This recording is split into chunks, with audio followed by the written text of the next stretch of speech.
Muraho neza, muri aka kanya turabashimira yuko mwahisemo kubana natwe. Ubu rero tugiye kurebera hamwe ibyo wakora cyangwa se uko wakwitwara kugira ngo ugabanye ibinure biri ku nda mu gihe cy'iminsi 3 utangire kubona umusaruro.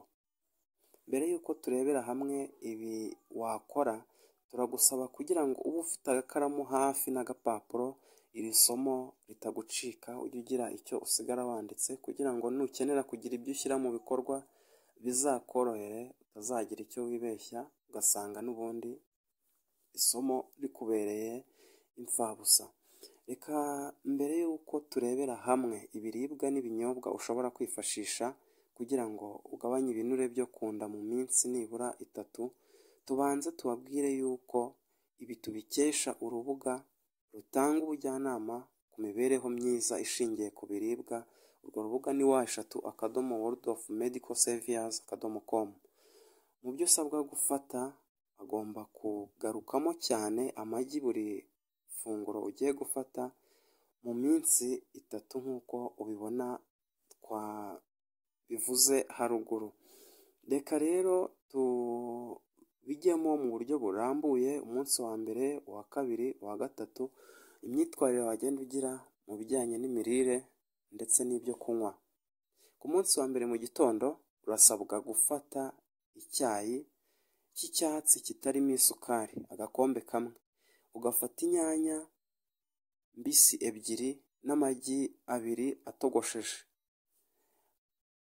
Ku isaha ya saa sita rero, umunsi wa mbere urasabwa gufata umweru w'amagi 2 atogosheje, isamaki itogosheje cyangwa yokeje, ukarenzaho agakombe kamwe k'icyayi cy'icyatsi kitarimo isukari. Hagati aho ya mu gitondo na saa sita ushobora gufata akantu koroheje cyangwa se pome, umuneke cyangwa izindi mbuto ubasha kubona mu buryo bukoroheye.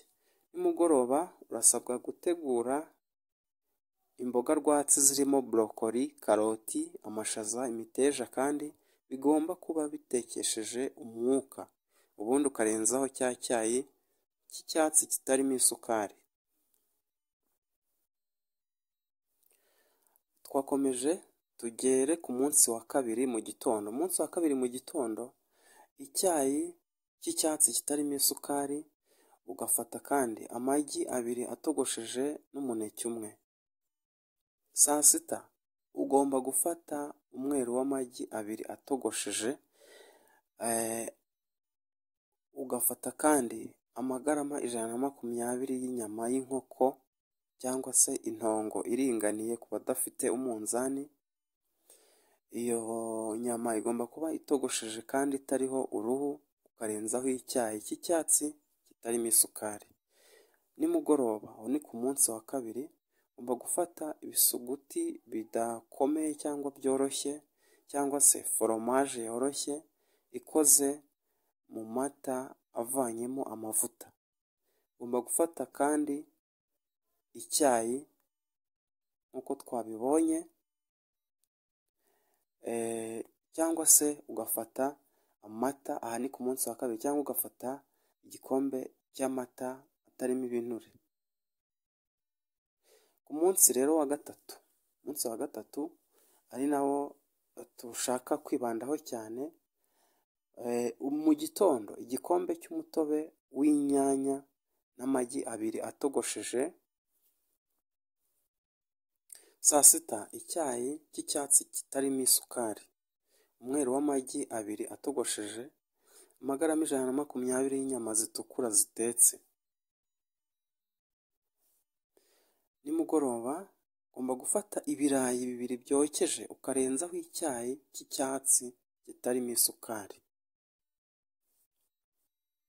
Nubwo bimeze gutya rero, hari n'ibindi tugiye kugarukaho ugomba kwirinda cyangwa usabwa kureka by'umwihariko kugira ngo uru rugamba uriho rutanga umusaruro, dore ko ari n'urugamba rutoroshye. Urasabwa rero kureka inzoga zisembuye by'umwihariko byeri, urasabwa kandi kureka ibiribwa bifite ibinure byinshi, urasabwa kureka isukari n'ibindi bikora nkayo, kureka ibiribwa nka za ice cream, kureka imigati yera ibisuguti na keke n'ibindi byose bikorwa mu ifarini birimo isukari. Ikigaragara izi nama zisaba kwihangana, kwiyima ibyo umuntu akunda, cyane cyane ku basanzwe bikundira ifunguro rifatika, rimwe umuntu afata ugasanga cyangwa ukumva inda iruzuye, agatangira guhunyiza kubera kugwa agacuho by'umwihariko mu masaha ya nyuma ya saa sita.